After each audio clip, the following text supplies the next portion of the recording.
China ने ना सिर्फ टेक्नोलॉजी को बल्कि ऑटोमोबाइल इंडस्ट्री को भी डोमिनेट कर लिया है और दुनिया की सबसे तेज़ रफ्तार सुपर कार तैयार कर लिया है। जी हाँ, आप सबको याद होगा कि इससे पहले ये record French car company Bugatti की शेरॉन सुपर स्पोर्ट कार के पास था, जिसने 490 किलोमीटर पर घंटा की स्पीड हासिल करके दुनिया को हैरत में डाल दिया था। 490 किलोमीटर पर घंटा की speed, can you imagine that?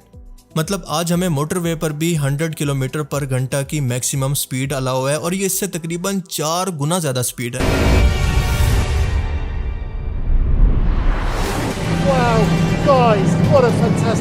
Bugatti शेरॉन ने ये रिकॉर्ड अगस्त 2019 के अंदर बनाया था, जो कि अगले तकरीबन 6 सालों तक कोई नहीं तोड़ सका। लेकिन पिछले साल चाइना की यांग वैंग U9 एक्सट्रीम सुपर कार ने ना सिर्फ खूबसूरती के अंदर बल्कि स्पीड के अंदर भी बुगाटी शेरॉन को शिकस्त दे दी है, क्योंकि इसने 496 किलोमीटर पर घंटा की स्पीड हासिल करके वर्ल्ड रिकॉर्ड अपने नाम कर लिया है। प्यारे बच्चों, जो कुछ करना था कर लो, अब्बू आ रहे हैं।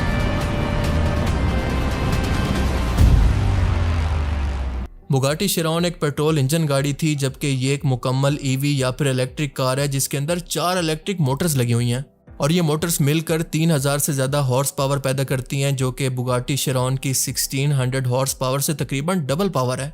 बुगाटी शेरॉन की कीमत लाखों डॉलर्स के अंदर जबकि पाकिस्तान के अंदर अरबों रुपए के अंदर बनती है और जब ये गाड़ी 2019 से 22 के दरमियान में लॉन्च हुई थी तो इसकी प्राइस तकरीबन $3.9 मिलियन या फिर तकरीबन $29 लाख थी और ये एक लिमिटेड एडिशन कार थी, यानी इसकी प्रोडक्शन अब बंद हो चुकी है और इसीलिए रीसेल मार्केट के अंदर इसकी कीमत मजीद कई गुना तक बढ़ चुकी है और इस वक्त ये गाड़ी तकरीबन $6.5 मिलियन से $6.9 मिलियन यानी तकरीबन 65 से $69 लाख के दरमियान में बिक रही है। जबकि चाइना की BYD U9 एक्सट्रीम इसके मुकाबले में काफ़ी कम कीमत पर लॉन्च की गई है और इसने भी सिर्फ लिमिटेड 30 यूनिट ही बनाए हैं। 2026 के बीजिंग ऑटो शो के अंदर BYD ने बताया कि इस कार की कीमत 2 करोड़ युआन यानी तकरीबन $2.76 मिलियन से $2.9 मिलियन यानी तकरीबन 27 से $29 लाख के बराबर है और ये प्राइस टैग इसको BYD की सबसे महंगी तरीन गाड़ी बनाती है। लेकिन फिर भी यांग वैंग एक्सट्रीम बुगाटी शेरॉन से ना सिर्फ स्पीड के अंदर तेज है बल्कि कीमत में भी इससे तकरीबन $1.1 मिलियन यानी $11 लाख सस्ती है और इसी प्राइस टैग और पावर की वजह से बुगाटी, लैम्बोर्गिनी और फरारी जैसे कंपनीज के मालिक सर पकड़कर ये बोल रहे हैं डिप्रेशन में रहता हूँ हमेशा, अभी मैं डिप्रेशन में हूँ। तीसरे नंबर पर आती है स्वीडन की कोइंगसेंग येस्को एब्सोल्यूट और अपने V8 इंजन के साथ ये वैसे तो 500 किलोमीटर पर घंटा की मैक्सिमम स्पीड क्लेम करते हैं, पर इसको प्रैक्टिकली अभी तक प्रूव नहीं किया गया।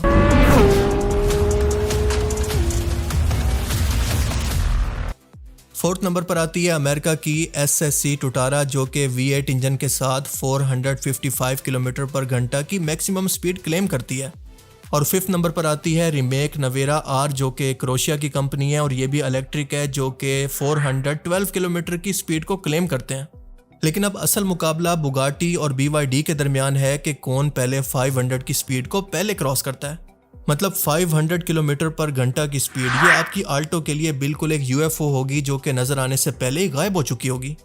ये किस कदर ज़्यादा स्पीड है इसको आप ऐसे समझ सकते हैं कि जब भी आप किसी बड़े कमर्शियल हवाई जहाज जैसा कि बोइंग 737 या फिर एयरबस A320 के अंदर सफ़र करते हैं तो वो ज़मीन छोड़ने यानी टेक ऑफ करने के लिए रनवे पर जितनी ज़्यादा से ज़्यादा स्पीड पकड़ते हैं वो तकरीबन 250 से 280 किलोमीटर फी घंटा होती है। इसका मतलब ये है कि अगर इस गाड़ी पर छोटे से पर लगा दिए जाएं तो ये सड़क को छोड़कर हवा में उड़ने भी लगेगी। जब भी कोई गाड़ी 500 किलोमीटर पर घंटा की स्पीड पर पहुंचती है तो वो 1 सेकंड के अंदर 139 मीटर का फासला तय करती है। पाकिस्तान का कोई भी बड़ा क्रिकेट स्टेडियम जैसा कि कदाफी स्टेडियम या फिर नेशनल स्टेडियम, इसकी बाउंड्री एक तरफ से दूसरी तरफ तकरीबन 140 मीटर की होती है। इस हिसाब से ये गाड़ी सिर्फ 1 सेकंड के अंदर पूरे क्रिकेट ग्राउंड को एक कोने से दूसरे कोने तक पार कर सकती है। मतलब आपने सिर्फ पलक झपकाई और गाड़ी आपकी नजरों से गायब। बल्लू तुम्हारी जेल से फरार। इमेजिन करें कि आज इंडिया पाकिस्तान की पुलिस के पास जिस तरह की गाड़ियां, किसी चोर के पास ये गाड़ी गलती से आ जाए। अगर पाकिस्तान की मोटरवेज पर कोई ट्रैफिक ना हो, कोई मोड़ ना आए और ये कच्छा पहने हुए ट्रक सामने ना आए तो ये गाड़ी मुसलसल अपनी फुल स्पीड यानी 500 किलोमीटर पर घंटा की स्पीड पर लाहौर से इस्लामाबाद का सफ़र, जो कि 4 से 4.5 घंटे का सफ़र है, सिर्फ 45 मिनट के अंदर कवर कर लेगी और कराची से हैदराबाद का सफ़र सिर्फ 18 से 20 मिनट के अंदर ख़त्म हो जाएगा। और BYD की U9 एक्सट्रीम यही वो गाड़ी है जिसको मशहूर अमेरिकन यूट्यूबर iShowSpeed ने भी अपनी एक लाइव स्ट्रीम के अंदर कवर किया था। और वो इसके फीचर सुनकर इस कदर हैरान हुआ कि इसने कहा कि ये तो कोई गाड़ी नहीं है बल्कि या तो ट्रांसफार्मर है या फिर कोई रोबोट लगती है। और इसका ये कहना बिला वजह नहीं था, क्योंकि ये ना सिर्फ स्पीड के अंदर बल्कि डिज़ाइन, कंट्रोल और अपनी सस्पेंशन के अंदर भी बहुत कमाल है। इतना कमाल कि ये बाकायदा खड़े खड़े जंप भी कर सकती है और डांस भी, कुछ इस तरह से। हाय हाय होए होए, हाय हाय होए होए, बदो बदी बदो बदी। जब BYD इसके सामने डांस करने लगी तो स्पीड ने हैरत से कहा कि ये तो कोई रियल लाइफ का ट्रांसफार्मर लग रही है। और इसके बाद इस गाड़ी ने एक ही जगह पर खड़े होकर पूरा 360 चक्कर लगाया तो स्पीड बिल्कुल दंग रह गया और वो बार बार गाड़ी के पहियों को देख रहा था कि ये कैसे पॉसिबल है कि गाड़ी बगैर आगे पीछे हुए बिल्कुल गोल घूम रही है।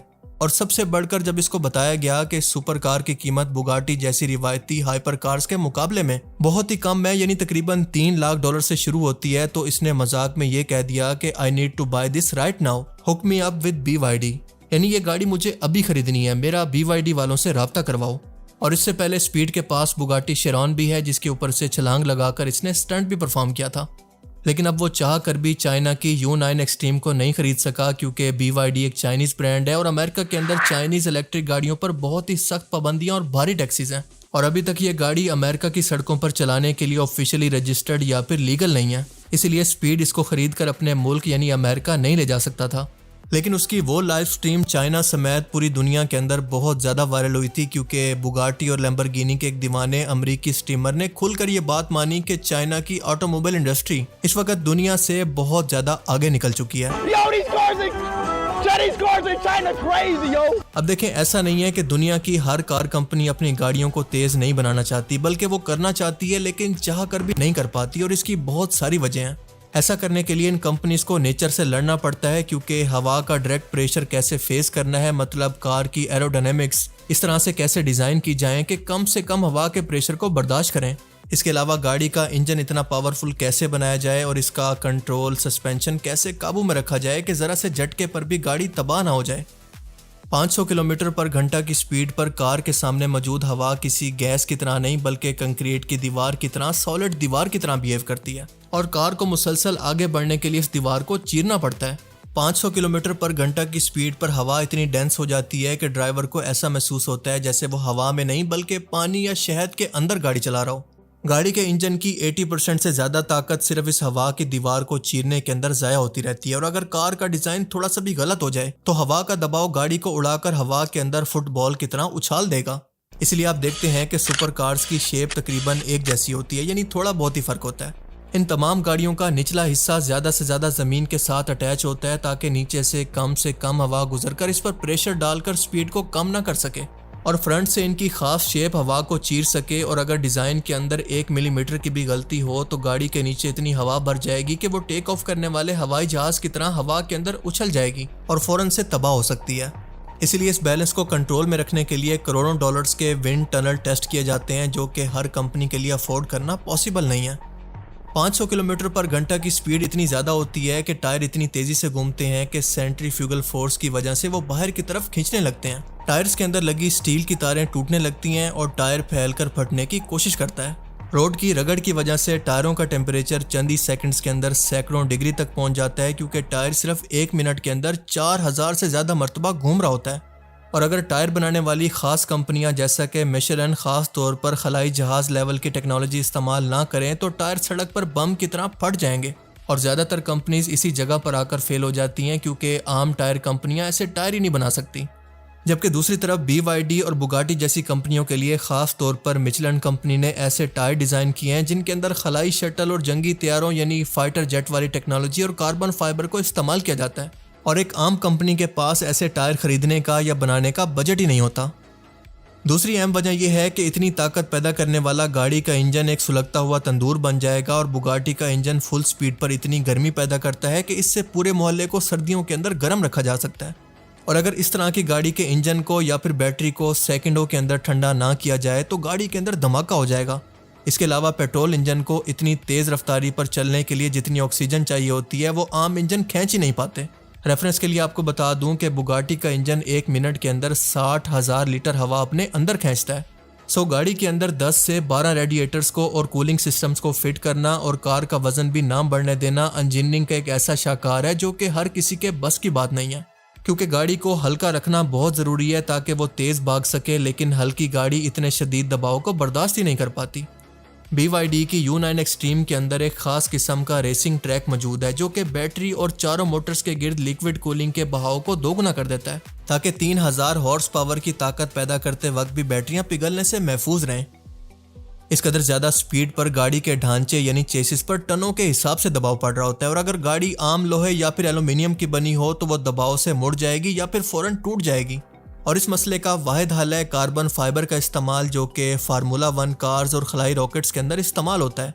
लेकिन मसला ये है कि कार्बन फाइबर की मैन्युफैक्चरिंग बहुत ही महंगी और बहुत ही मुश्किल काम है और आम कंपनियां इसका खर्चा बर्दाश्त ही नहीं कर पाती। साइंटिस्ट के मुताबिक सड़क पर चलने वाली एक कार की ज़्यादा से ज़्यादा रफ्तार 500 से लेकर 550 किलोमीटर फी घंटा के दरमियान ही हो सकती है। इससे अगर ऊपर जाने की कोशिश करें तो साइंसी तौर पर यह एक दीवार से टकराने के बराबर है। मतलब यही स्पीड जो कि इंसान गाड़ियों के अंदर हासिल कर चुका है आज के इंसानों के लिए एब्सोल्यूट लिमिट है। और मुख्तसर ये है कि 500 किलोमीटर पर घंटा की स्पीड पर एक कार चलाना सड़क पर गाड़ी चलाना नहीं होता, बल्कि ज़मीन से सिर्फ 2 इंच ऊपर एक रॉकेट को कंट्रोल करने के बराबर है। तो क्या आप ये गाड़ी खरीदना और इसको मैक्सिमम स्पीड पर ड्राइव करना पसंद करेंगे? अपनी कीमती राय का इजहार कमेंट सेक्शन में ज़रूर कीजिएगा। और अगर आपको इस वीडियो से कुछ नया जानने को मिला, कुछ इन्फॉर्मेशन मिली, तो इस वीडियो को लाइक ज़रूर कीजिएगा। और अब मैं मिलूंगा आपसे एक ऐसी ही नई इंटरेस्टिंग वीडियो में। तब तक के लिए अपना बहुत सा ख्याल रखिएगा। Thanks for watching this video. अल्लाह हाफिज़।